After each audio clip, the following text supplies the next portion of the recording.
Cameron Chardukian here with the Daily Developer Show. This is the show where we talk every single day about how you can become a better developer and how you can optimize your lifestyle as a developer. And I'm kind of laughing because every time I do lifestyle, I always think about the SpongeBob episode where he's talking to Squidward. They're playing some game in a box, and he tells Squidward, imagination.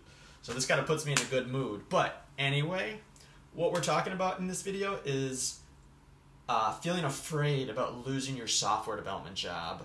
So maybe you're working on a new team, or you're working just your first software development job in general. And in this video, we're going to talk about this feeling about being scared of losing your software development job. We're going to talk about my story. Then we're going to talk about things you can do and how to overcome this. And finally, we'll talk about things to be careful of regarding this feeling.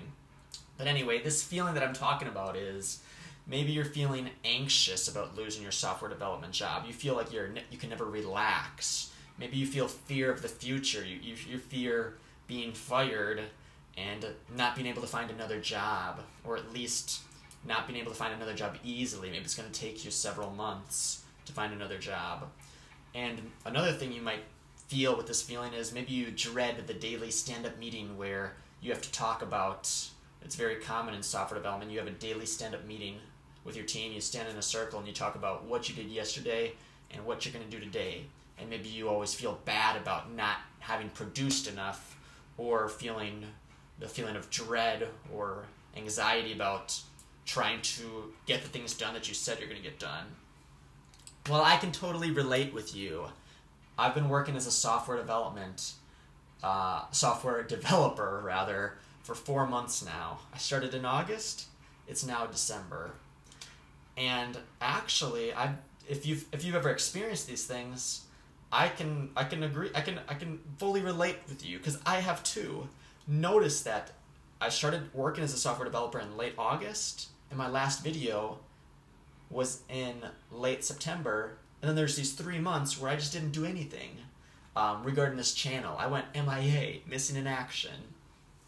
Well, what happened? Well, just like you, or just like perhaps you in the future, I was really worried about losing my first software development job. I think this is a normal feeling, especially if you're self-taught, or if there's not many opportunities in your area for software development. So I was worried because I'm a self-taught developer. I said, oh shoot, if I lose this job, it could be a long time before I find another job, and I don't want to waste months of my life, when I could if I could have an extra 6 months of experience. I don't want to lose those 6 months of my life kind of just looking for a job and not progressing myself.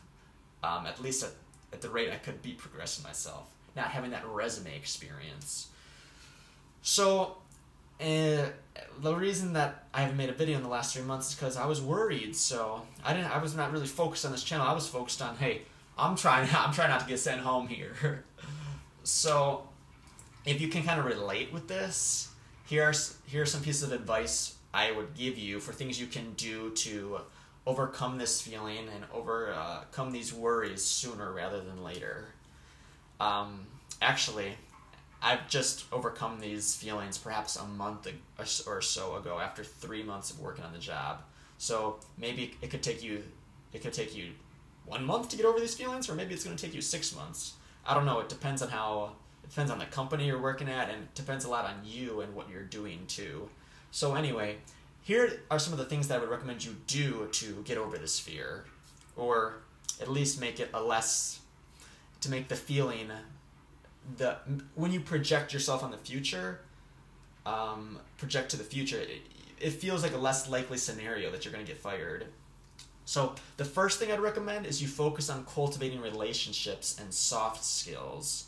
The great thing about software development, or the horrible thing about software development, depending on your perspective, is that a lot of people that get into software development, they don't have the best what do you call it, interpersonal skills. Like, they don't have the best social skills. They're not really good at connecting with people or communicating. And this is something that you can really take advantage of this fact. Sure, as a new developer, there's basically no way that you're going to be as skilled technically as the other developers on your team, especially the senior developers. But I would say if you just make an effort, you can rise to the top as far as social skills and soft skills fairly easily. So take advantage of that. And this sounds kind of bad, but something I've seen is that a lot of software developers, and this is a generalization, of course. This video is a kind of a massive generalization, but I think that in software development, it's very common for people to feel either lonely or for them to have been kind of awkward growing up, and that's why they were able to sit long hours in front of a computer learning this skill. So take advantage of that. If you go to lunches during lunch hour with your team, or you just make small talk, like, when the program is compiling, or when you're at the water cooler, if you can connect with your team and make yourself likable, or give them feelings of positivity, give them the feelings of like human connection that they may be lacking in some cases, that can give you a big advantage. Because if you are universally liked at your office, or at least liked by the decision maker,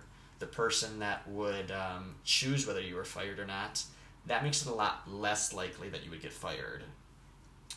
Of course, I'm not saying just be the most likable person. That's not enough, but it's a good start. Of course, technical skills are important too. So here's what I'd recommend.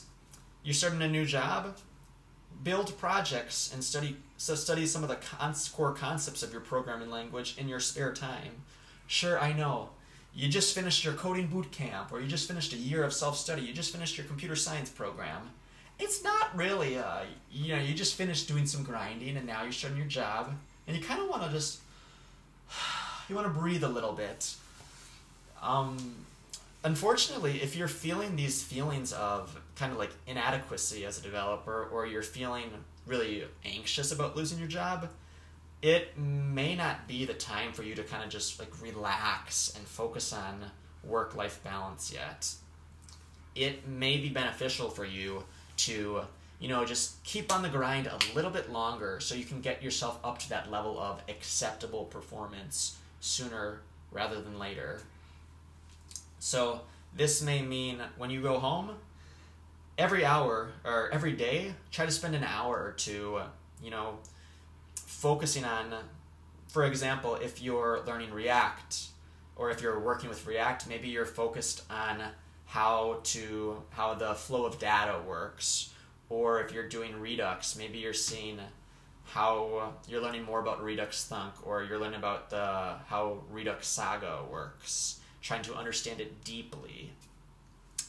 Now, I would recommend this over just working extra hours in general, just staying at the office extra hours. While staying at the office for extra hours, obviously it shows you're a hard worker, and that's something that I did to show the team that, hey, listen, I know I'm not that great right now, but I'm going to outwork everybody.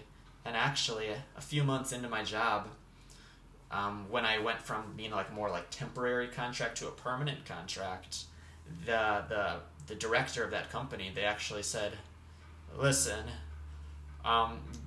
we want to extend your contract, and we recognize you have been, the last few months, you have been the hardest working person in this entire office, so we really respect that, and thank you for that. But I do want to say that one reason I caution against doing the same thing that I did is because there are two potential downsides, or things to be careful about if you're just working long hours.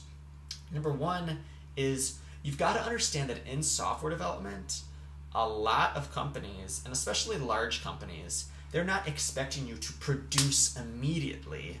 they understand, hey, maybe it's going to take this guy 3 months to get going.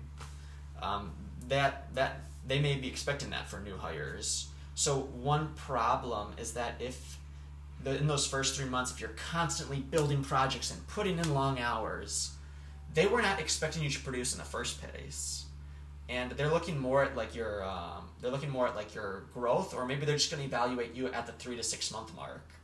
But the problem is if you're constantly grinding, by the time it is time for you to produce, you may be too burnt out to produce at the level they need you to produce.